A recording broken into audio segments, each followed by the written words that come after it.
Hi ಎಲ್ರಿಗೂ ನಮಸ್ಕಾರ. Share marketing Kannada ಚಾನೆಲ್ಗೆ ನಿಮಗೆ ಸ್ವಾಗತ. ಡಿಸೆಂಬರ್ 5ರ ಮಾರ್ಕೆಟ್ ಅಪ್ಡೇಟ್ನ ಅಬ್ಸರ್ವ್ ಮಾಡೋದಾದ್ರೆ ಮಾರ್ಕೆಟ್ನಲ್ಲಿ ಒಳ್ಳೆ ಒಂದು ಪಾಸಿಟಿವ್ ಕ್ಲೋಸಿಂಗ್ ಇವತ್ತು ಕೂಡ ನೋಡೋದಕ್ಕೆ ಸಿಕ್ಕಿದೆ. ಕಂಟಿನ್ಯೂಸ್ 5ನೇ ಟ್ರೇಡಿಂಗ್ ಸೆಷನಲ್ಲಿ ಮಾರ್ಕೆಟ್ ಪಾಸಿಟಿವ್ ಆಗಿ ಟ್ರೇಡ್ ಆಗ್ತದೆ. ನಿಫ್ಟಿಯಲ್ಲಿ 240 ಪಾಯಿಂಟ್ಗಳಷ್ಟು ಗೇನ್ ನೋಡೋದಕ್ಕೆ ಸಿಕ್ತು. 24,700 ಮೇಲ್ಗಡೆ ನಿಫ್ಟಿ ಕ್ಲೋಸಿಂಗ್ ಅನ್ನು ಕೊಟ್ಟಿದೆ. ಸೆನ್ಸೆಕ್ಸ್ನಲ್ಲಿ ಕೂಡ 809 ಪಾಯಿಂಟ್ಗಳಷ್ಟು ಗೇನ್ ನೋಡೋದಕ್ಕೆ ಸಿಕ್ತು. ಬ್ಯಾಂಕ್ ನಿಫ್ಟಿ ಕೂಡ 336 ಪಾಯಿಂಟ್ಗಳಷ್ಟು ಇವತ್ತು ಗೇನ್ ಆಗಿದೆ. ಹಾಗೆ ಮಾರ್ಕೆಟ್ನಲ್ಲಿ ಒಳ್ಳೆ ಒಂದು ಓಪನಿಂಗ್ ಬೆಳಿಗ್ಗೆ ನೋಡೋದಕ್ಕೆ ಸಿಕ್ಕಿತ್ತು. ಬಟ್ ಅದಾದ್ಮೇಲೆ ಮಾರ್ಕೆಟ್ ಕರೆಕ್ಟ್ ಆಗೋದಕ್ಕೆ ಸ್ಟಾರ್ಟ್ ಆಯಿತು. 24,500 ಕೆಳಗಡೆ ಹೋಗಿ 24,400 ಲೆವೆಲ್ ಅನ್ನು ಕೂಡ ಟಚ್ ಮಾಡಿತ್ತು. ಮತ್ತೆ ಮಾರ್ಕೆಟ್ನಲ್ಲಿ ಒಂದು ಸ್ಟ್ರಾಂಗ್ ರಿಕವರಿ ನೋಡೋದಕ್ಕೆ ಸಿಕ್ತು. 3 ಗಂಟೆ ಸುಮಾರಿಗೆ ಮಾರ್ಕೆಟ್ ಮತ್ತೆ ಕರೆಕ್ಟ್ ಆಯಿತು. 3:15ಕ್ಕೆ ಮತ್ತೆ ಒಂದು ರಿಕವರಿ ನೋಡೋದಕ್ಕೆ ಸಿಕ್ಕಿದೆ. ಇವತ್ತು ನಿಫ್ಟಿಯ ವೀಕ್ಲಿ ಎಕ್ಸ್ಪೈರಿ ಇದ್ದಿದ್ದರಿಂದ ಈ ರೀತಿಯ ಒಂದು ವೊಲಟೈಲ್ ಟ್ರೇಡಿಂಗ್ ನೋಡೋದಕ್ಕೆ ಸಿಕ್ಕಿದೆ. ಇವತ್ತು ನಿಫ್ಟಿಯ ಎಕ್ಸ್ಪೈರಿ ಇದ್ದಿದ್ದರಿಂದ ಈ ರೀತಿಯ ಒಂದು ವೊಲಟೈಲ್ ಟ್ರೇಡಿಂಗ್ ನೋಡೋದಕ್ಕೆ ಸಿಕ್ಕಿದೆ. ಎಕ್ಸ್ಪೈರಿ ಟೈಮಲ್ಲಿ ಮಾರ್ಕೆಟ್ ಈ ರೀತಿಯಲ್ಲಿ ಟ್ರೇಡ್ ಆಗುತ್ತೆ. ಹಾಗೆ ನಾಳೆ ಡಿಸೆಂಬರ್ 6 ಬೆಳಿಗ್ಗೆ 10 ಗಂಟೆಗೆ ಮಾನಿಟರಿ ಪಾಲಿಸಿ ಮೀಟಿಂಗ್ನ ಔಟ್ಕಮ್ ಬರುತ್ತೆ. ಸೊ ನೋಡಬೇಕಾಗುತ್ತೆ ರೇಟ್ ಕಟ್ ಏನಾದರೂ ಅನೌನ್ಸ್ ಆಗುತ್ತಾ ಅಂತ. ಸಾಕಷ್ಟು ಎಕ್ಸ್ಪರ್ಟ್ಗಳ ಪ್ರಕಾರ ಯಾವುದೇ ರೀತಿಯ ರೇಟ್ ಕಟ್ನ ಪಾಸಿಬಿಲಿಟಿ ಇಲ್ಲ ಅನ್ನುವಂಥ ಒಂದು ರಿಪೋರ್ಟ್ ನೋಡೋದಕ್ಕೆ ಸಿಕ್ಕಿದೆ. ಬಟ್ ಕೆಲವೊಂದಿಷ್ಟು ಬ್ರೋಕರೇಜ್ಗಳು 25 ಬೇಸಿಸ್ ಪಾಯಿಂಟ್ ರೇಟ್ ಕಟ್ ಆಗ್ಬೋದು ಅಂತ ಪ್ರಿಡಿಕ್ಟ್ ಮಾಡಿದ್ದಾರೆ. 25 ಬೇಸಿಸ್ ಪಾಯಿಂಟ್ ರೇಟ್ ಕಟ್ ಆದರೆ ಅದು ಮಾರ್ಕೆಟ್ಗೆ ಪಾಸಿಟಿವ್ ನ್ಯೂಸೇ ಆಗಿರುತ್ತೆ. ಸೊ ಮಾರ್ಕೆಟ್ನ ಒಂದು ಸ್ಟ್ರಾಂಗ್ ಮೊಮೆಂಟಮ್ ಕಂಟಿನ್ಯೂ ಆಗುವಂಥ ಚಾನ್ಸಸ್ ಇರುತ್ತೆ. ಇದರ ಜೊತೆಯಲ್ಲಿ GDP ಗ್ರೋತ್ನ ಫೋರ್ಕಾಸ್ಟ್ ಹಾಗೆ ಇನ್ಫ್ಲೇಷನ್ನ ಫೋರ್ಕಾಸ್ಟನ್ನು RBI ಯಾವ ರೀತಿಯಲ್ಲಿ ಮಾಡ್ತಾರೆ ಆ ಡೇಟಾ ಕೂಡ ಮಾರ್ಕೆಟ್ಗೆ ಇಂಪಾರ್ಟೆಂಟ್ ಆಗುತ್ತೆ. ಈ ಡೇಟಾ ಬೇಸಿಸ್ ಮೇಲೆ ನಾಳೆ ಮಾರ್ಕೆಟ್ ಟ್ರೇಡ್ ಆಗುವಂಥ ಚಾನ್ಸಸ್ ಇರುತ್ತೆ. ಪಾಸಿಟಿವ್ ನ್ಯೂಸ್ ಬಂದರೆ ಮಾರ್ಕೆಟ್ ಪಾಸಿಟಿವ್ ಆಗಿ ಟ್ರೇಡ್ ಆಗುತ್ತೆ. ಅಕಸ್ಮಾತ್ ಏನಾದರೂ ನೆಗೆಟಿವ್ ಅಪ್ಡೇಟ್ಸ್ಗಳು ಬಂದರೆ ಮಾರ್ಕೆಟ್ನಲ್ಲಿ ಸ್ವಲ್ಪ ಕರೆಕ್ಷನ್ ನೋಡೋದಕ್ಕೆ ಸಿಗ್ಬೋದು. ಹಾಗೆ ರೀಸೆಂಟಾಗಿ FIIs ಒಳ್ಳೆ ಒಂದು ಬೈಯಿಂಗ್ ಅನ್ನು ಇಂಡಿಯನ್ ಮಾರ್ಕೆಟ್ನಲ್ಲಿ ಮಾಡ್ತಿದ್ದಾರೆ.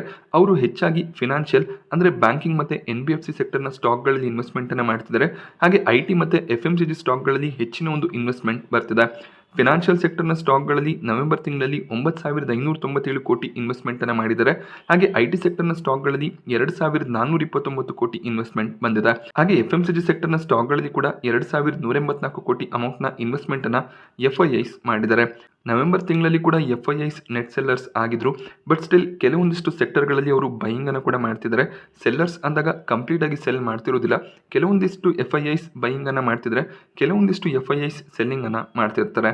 ಸೊ ಸೆಲ್ಲಿಂಗ್ ಅಮೌಂಟ್ ಏನಿದೆ ಅದು ಜಾಸ್ತಿ ನಮಗೆ ಕಾಣಿಸ್ತಿದೆ. ಇವತ್ತು ಕೂಡ FIIs ಕಡೆಯಿಂದ ಒಳ್ಳೆ ಒಂದು ನೆಟ್ ಬೈಯಿಂಗ್ ನೋಡೋದಕ್ಕೆ ಸಿಕ್ಕಿದೆ.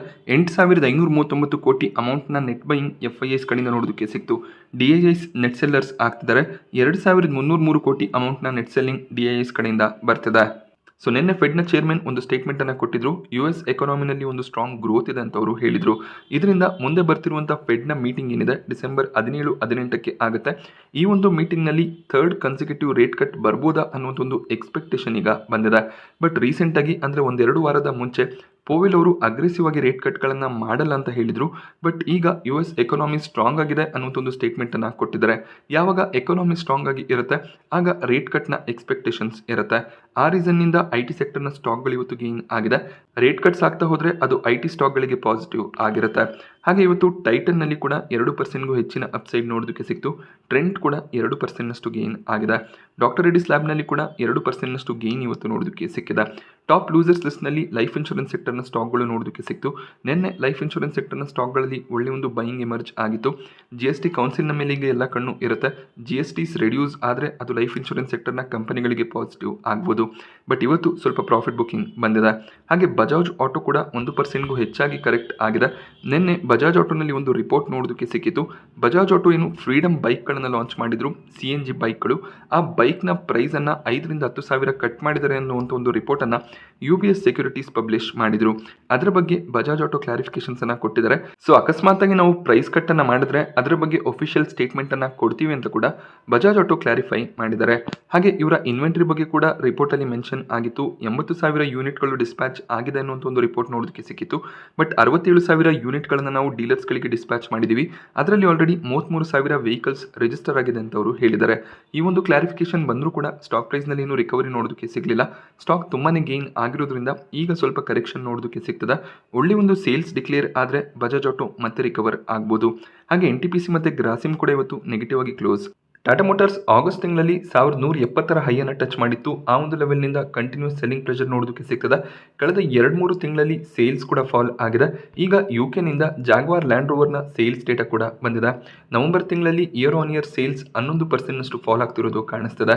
ಸೊ ಟಾಟಾ ಮೋಟಾರ್ಸ್ ತಮ್ಮ ಸೇಲ್ಸನ್ನು ಇನ್ಕ್ರೀಸ್ ಮಾಡೋದಕ್ಕೆ ಕೆಲವೊಂದಿಷ್ಟು ವೇರಿಯಂಟ್ಗಳ ಪ್ರೈಸನ್ನು ಕೂಡ ಕಟ್ ಮಾಡಿದ್ರು.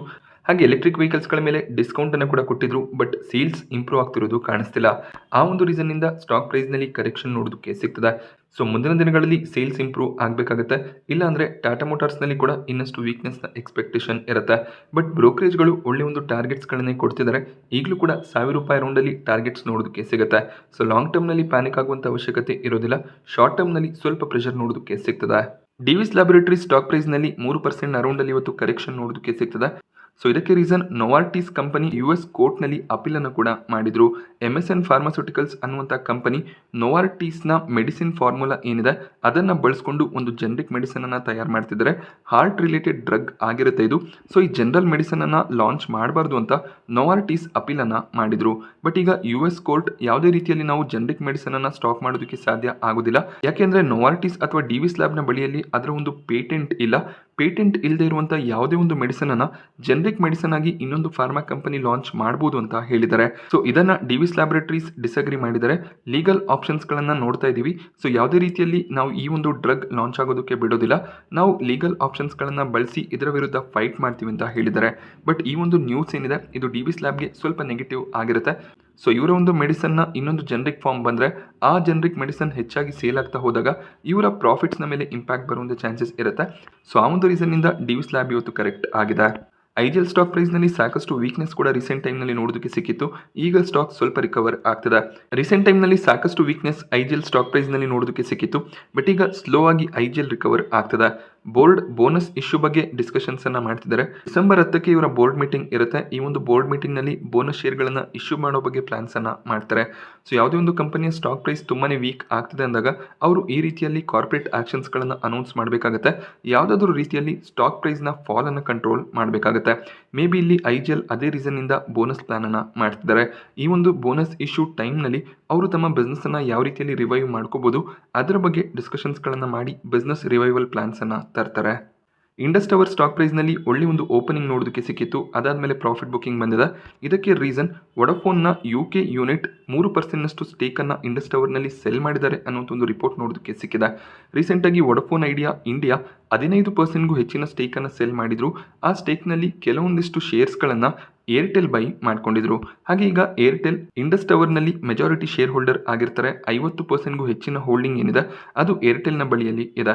ಸೊ ವೊಡಾಫೋನ್ ಐಡಿಯಾ ಈಗ ಸ್ಟೇಕ್ ಅನ್ನ ಸೆಲ್ ಮಾಡ್ತಿರೋದು ಏರ್ಟೆಲ್ಗೂ ಕೂಡ ಪಾಸಿಟಿವ್ ಆಗಿರುತ್ತೆ, ಹಾಗೆ ಇಂಡಸ್ ಟವರ್ಗೂ ಕೂಡ ಪಾಸಿಟಿವ್ ಆಗುತ್ತೆ. ಸೊ ವೊಡಾಫೋನ್ ಈ ಒಂದು ಡಿಸಿಷನ್ ಅನ್ನ ತಗೊಳ್ಳೋದಕ್ಕೆ ಮೇಜರ್ ರೀಸನ್ ಸಾಕಷ್ಟು ಬ್ಯಾಂಕ್ಗಳು ಲೋನ್ ಅನ್ನ ಕ್ಲಿಯರ್ ಮಾಡಿ ಅಂತ ಇವರಿಗೆ ಪೆಟಿಷನ್ಸ್ ಗಳನ್ನ ಕಳಿಸ್ತಿದ್ದಾರೆ. ಆ ರೀಸನ್ ನಿಂದ ಇಂಡಸ್ ಟವರ್ ನಲ್ಲಿ ಸ್ಟೇಕ್ ಅನ್ನ ಸೆಲ್ ಮಾಡಿ ಲೋನ್ಸ್ ಗಳನ್ನ ಕ್ಲಿಯರ್ ಮಾಡುವಂತ ಪ್ಲಾನ್ಸ್ ಅನ್ನ ವೊಡಾಫೋನ್ ಐಡಿಯಾ ಮಾಡ್ತಿದ್ದಾರೆ. ಹಾಗೆ ವೊಡಾಫೋನ್ ಐಡಿಯಾ ಕೇವಲ 3% ನಷ್ಟು ಸ್ಟೇಕ್ ಅನ್ನ ಈ ಕಂಪನಿಯಲ್ಲಿ ಹೊಂದಿದ್ರು, ಅದನ್ನ ಈಗ ಕಂಪ್ಲೀಟ್ ಆಗಿ ಸೆಲ್ ಮಾಡಿರುವಂತ ಚಾನ್ಸಸ್ ಇರುತ್ತೆ. ಸೊ 2802 ಕೋಟಿಯ ಬ್ಲಾಕ್ ಡೀಲ್ ಇಂಡಸ್ ಟವರ್ ನಲ್ಲಿ ಬಂದಿದೆ. ಜೀನಸ್ ಪವರ್ ಸ್ಟಾಕ್ ಪ್ರೈಸ್ ನಲ್ಲಿ 5% ನ ಲೋವರ್ ಸರ್ಕ್ಯೂಟ್ ನೋಡೋದಕ್ಕೆ ಸಿಕ್ತು. ಇದಕ್ಕೆ ರೀಸನ್ ಜೀನಸ್ ಪವರ್ ನ ಪ್ರಿಮೈಸಸ್ ನಲ್ಲಿ ಇಡಿ ಕಡೆಯಿಂದ ರೇಡ್ ಆಗಿದೆ.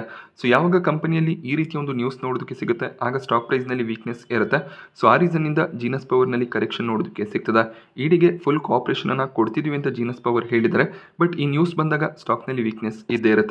ಹಾಗೆ ಜೀನಸ್ ಪವರ್ ಸೆಕ್ಟರ್ ನಲ್ಲಿ ಕೆಲಸ ಮಾಡುವಂತಹ ಕಂಪನಿ 1-1.5 ವರ್ಷದಲ್ಲಿ ಈ ಒಂದು ಸ್ಟಾಕ್ ಒಳ್ಳೆ ಒಂದು ರಿಟರ್ನ್ಸ್ ಅನ್ನು ಜನರೇಟ್ ಮಾಡಿ ಕೊಟ್ಟಿದೆ. 70-80 ಅರೌಂಡ್ ಅಲ್ಲಿ ಸ್ಟಾಕ್ ಟ್ರೇಡ್ ಆಗ್ತಿತ್ತು. ಬೇರೆ ಪವರ್ ಸೆಕ್ಟರ್ ನ ಸ್ಟಾಕ್ ಗಳ ರೀತಿಯಲ್ಲಿ ಈ ಒಂದು ಸ್ಟಾಕ್ ನಲ್ಲಿ ಕೂಡ ಒಳ್ಳೆ ಒಂದು ಜಂಪ್ ರೀಸೆಂಟ್ ಟೈಮ್ ನಲ್ಲಿ ನೋಡೋದಕ್ಕೆ ಸಿಕ್ಕಿದೆ. CDSL ಹಾಗೆ BSE ಸ್ಟಾಕ್ ಪ್ರೈಸ್ ನಲ್ಲಿ ಒಳ್ಳೆ ಒಂದು ಜಂಪ್ ಇವತ್ತು ನೋಡೋದಕ್ಕೆ ಸಿಕ್ತು. CDSL 8% ಗೇನ್ ಆಗಿದ್ರೆ BSE ಸ್ಟಾಕ್ ಪ್ರೈಸ್ ನಲ್ಲಿ 15% ಜಂಪ್ ನೋಡೋದಕ್ಕೆ ಸಿಗ್ತದೆ. ಸೊ ಎರಡೂ ಕಂಪನಿಗಳು FNO ಗೆ ಆಡ್ ಆಗಿದೆ. FNO ಸೆಗ್ಮೆಂಟ್ ಅಲ್ಲಿ ಈಗ ಟ್ರೇಡ್ ಆಗ್ತದೆ. ಹಾಗೆ BSE ಅಲ್ಲಿ ಒಂದು ಪಾಸಿಟಿವ್ ನ್ಯೂಸ್ ಇದೆ. ಡಿಸೆಂಬರ್ 13ಕ್ಕೆ 43 ಸ್ಟಾಕ್ ಗಳ FNO ಕಾಂಟ್ರಾಕ್ಟ್ಸ್ ಟ್ರೇಡಿಂಗ್ ಗೆ ಅವೈಲೇಬಲ್ ಇರುತ್ತೆ. ರೀಸೆಂಟ್ ಆಗಿ NSE ಅಲ್ಲಿ 45 ಸ್ಟಾಕ್ ಗಳು FNO ಸೆಗ್ಮೆಂಟ್ ಅಲ್ಲಿ ಲಿಸ್ಟ್ ಆಗಿತ್ತು. ಸೊ ಈಗ BSE ನಲ್ಲಿ ಕೂಡ 43 ಸ್ಟಾಕ್ ಗಳು FNO ಸೆಗ್ಮೆಂಟ್ ಗೆ ಆಡ್ ಆಗ್ತದೆ. ಸೊ BSE ಅಲ್ಲಿ ಟ್ರೇಡಿಂಗ್ ವಾಲ್ಯೂಮ್ ಇನ್ಕ್ರೀಸ್ ಆಗುತ್ತೆ. ಸೊ ಇದು BSE ಸ್ಟಾಕ್ ಕೂಡ ಪಾಸಿಟಿವ್ ಆಗಿರುತ್ತೆ. ಬಟ್ CDSL ನಲ್ಲಿ ಅಂತ ಯಾವುದೇ ಒಂದು ನ್ಯೂಸ್ ನೋಡೋದಕ್ಕೆ ಸಿಗ್ಲಿಲ್ಲ. ಹ್ಯೂಜ್ ವಾಲ್ಯೂಮ್ ನಲ್ಲಿ ಬೈಯಿಂಗ್ ಬಂದಿದೆ. ಹಾಗೆ ಫುಡ್ ಅಗ್ರಿಗೇಟರ್ ಕಂಪನೀಸ್ ಆಗಿರುವಂತಹ ಸ್ವಿಗ್ಗಿ ಮತ್ತೆ ಝೊಮ್ಯಾಟೊ ಸ್ಟಾಕ್ ಪ್ರೈಸ್ ನಲ್ಲಿ ಕೂಡ ಒಳ್ಳೆ ಒಂದು ಜಂಪ್ ನೋಡೋದಕ್ಕೆ ಸಿಕ್ತು. ಎರಡು ಸ್ಟಾಕ್ 4% ನಷ್ಟು ಗೇನ್ ಆಗಿದೆ. ಝೊಮ್ಯಾಟೊ ಹಾಗೆ ಸ್ವಿಗ್ಗಿ ಸ್ಟಾಕ್ ಅನ್ನು ಸಾಕಷ್ಟು ಬ್ರೋಕರೇಜ್ಗಳು ಕವರ್ ಮಾಡ್ತಿದ್ದಾರೆ. ಝೊಮ್ಯಾಟೊನಲ್ಲಿ 350 ಅರೌಂಡ್ ಅಲ್ಲಿ ಟಾರ್ಗೆಟ್ಸ್ ಇದ್ರೆ ಸ್ವಿಗ್ಗಿನಲ್ಲಿ ಕೂಡ ₹500 ಮೇಲ್ಗಡೆ ಟಾರ್ಗೆಟ್ಸ್ ಇತ್ತು. ಬಟ್ ಸ್ವಿಗ್ಗಿ ಆಲ್ರೆಡಿ ತುಂಬಾನೇ ಗೇನ್ ಆಗಿದೆ. ಸ್ವಿಗ್ಗಿ ಲಾಸ್ ಮೇಕಿಂಗ್ ಬಿಸ್ನೆಸ್ ಆಗಿರುತ್ತೆ, ಝೊಮ್ಯಾಟೊ ಪ್ರಾಫಿಟ್ ಮೇಕಿಂಗ್ ಬಿಸ್ನೆಸ್ ಆಗಿದೆ. ಸ್ವಿಗ್ಗಿ ತುಂಬಾನೇ ಗೇನ್ ಆಗ್ತಿರೋದ್ರಿಂದ ಸ್ವಲ್ಪ ಕರೆಕ್ಷನ್ ನ ಎಕ್ಸ್ಪೆಕ್ಟೇಷನ್ಸ್ ಕೂಡ ಇರುತ್ತೆ. ಹಾಗೆ ಝೊಮ್ಯಾಟೊ ಒಳ್ಳೆ ಒಂದು ಬಿಸ್ನೆಸ್ ಅಪ್ಡೇಟ್ಸ್ ಅನ್ನ ಶೇರ್ ಮಾಡಿದ್ರೆ ಮಾಡಿದ್ರೆ ಇನ್ನಷ್ಟು ಗೇನ್ ಆಗುವಂತ ಚಾನ್ಸಸ್ಗಳು ಕೂಡ ಇರುತ್ತೆ. ಹಾಗೆ ಸುರಕ್ಷಾ ಡಯಾಗ್ನೋಸ್ಟಿಕ್ಸ್ ನ ಅಲಾಟ್ಮೆಂಟ್ ಸ್ಟೇಟಸ್ ಆಲ್ರೆಡಿ ಬಂದಿದೆ. ನಾಳೆ ಸುರಕ್ಷಾ ಡಯಾಗ್ನೋಸ್ಟಿಕ್ಸ್ ಮಾರ್ಕೆಟ್ ನಲ್ಲಿ ಲಿಸ್ಟ್ ಆಗ್ತದೆ. 13 ರೂಪಾಯಿಯ ಪ್ರೀಮಿಯಂ ಇವತ್ತು ನೋಡೋದಕ್ಕೆ ಸಿಗ್ತದೆ. ಒಂದು ಪಾಸಿಟಿವ್ ಲಿಸ್ಟಿಂಗ್ ಅನ್ನ ಈ ಒಂದು IPO ನಲ್ಲಿ ಎಕ್ಸ್ಪೆಕ್ಟ್ ಮಾಡಬಹುದು. ಸೊ ಈ ಒಂದು IPO ನಲ್ಲಿ ಸಬ್ಸ್ಕ್ರಿಪ್ಷನ್ ನ ಟೈಮ್ ನಲ್ಲಿ ಯಾವುದೇ ರೀತಿಯ ಪ್ರೀಮಿಯಂ ಇರಲಿಲ್ಲ. ಕೆಲವೊಂದಿಷ್ಟು IPO ಗಳಲ್ಲಿ ಈ ರೀತಿಯ ಒಂದು ಸಿನಾರಿಯೋ ಇರುತ್ತೆ. ಸಬ್ಸ್ಕ್ರಿಪ್ಷನ್ ನ ಟೈಮ್ ನಲ್ಲಿ ಪ್ರೀಮಿಯಂ ಇರೋದಿಲ್ಲ, ಆಮೇಲೆ ಪ್ರೀಮಿಯಂ ಇನ್ಕ್ರೀಸ್ ಆಗುತ್ತೆ, ಅಥವಾ ಮಾರ್ಕೆಟ್ ನಲ್ಲಿ ಲಿಸ್ಟ್ ಆಗುವಾಗ ಒಳ್ಳೆ ಒಂದು ಲಿಸ್ಟಿಂಗ್ ಗೇನ್ಸ್ ನೋಡೋದಕ್ಕೆ ಸಿಗುತ್ತೆ. ಬಟ್ ಸುರಕ್ಷಾ ಡಯಾಗ್ನೋಸ್ಟಿಕ್ಸ್ ನ ವ್ಯಾಲ್ಯೂಷನ್ ತುಂಬಾನೇ ಎಕ್ಸ್ಪೆನ್ಸಿವ್ ಆಗಿದೆ, ಅದನ್ನು ಕೂಡ ಗಮನದಲ್ಲಿ ಇಟ್ಕೋಬೇಕಾಗುತ್ತೆ. ಕೆಲವೊಂದಿಷ್ಟು IPOಗಳಲ್ಲಿ ಒಳ್ಳೆ ಒಂದು ಪ್ರೀಮಿಯಂ ಸಬ್ಸ್ಕ್ರಿಪ್ಷನ್ ಟೈಮ್ ನಲ್ಲಿ ಇರುತ್ತೆ, ಬಟ್ ಸಬ್ಸ್ಕ್ರಿಪ್ಷನ್ ಎಂಡ್ ಆದ್ಮೇಲೆ ಸಡನ್ ಆಗಿ ಪ್ರೀಮಿಯಂ ಫಾಲ್ ಆಗುತ್ತೆ. ಸೊ ಇದು IPO ರಿಸ್ಕ್ ಆಗಿರುತ್ತೆ. ಬಟ್ ಸುರಕ್ಷಾ ಡಯಾಗ್ನೋಸ್ಟಿಕ್ಸ್ ನಲ್ಲಿ ಒಳ್ಳೆ ಒಂದು ಪಾಸಿಟಿವ್ ಲಿಸ್ಟಿಂಗ್ ಅನ್ನು ಎಕ್ಸ್ಪೆಕ್ಟ್ ಮಾಡಬಹುದಾಗುತ್ತೆ. ನಾನಿವತ್ತು ನಿಮಗೆ ಮಾರ್ಕೆಟ್ ನ ಬಗ್ಗೆ ಕೊಟ್ಟಂತ ಇನ್ಫಾರ್ಮೇಶನ್ ಇಷ್ಟ ಆದ್ರೆ ವಿಡಿಯೋನ ಲೈಕ್ ಮಾಡಿ. ಹಾಗೆ ಇದೇ ರೀತಿಯ ಮಾರ್ಕೆಟ್ ಅಪ್ಡೇಟ್ಸ್ ಗಳಿಗೋಸ್ಕರ ಚಾನಲ್ ಸಬ್ಸ್ಕ್ರೈಬ್ ಮಾಡ್ಕೊಳ್ಳಿ. Thank you friends.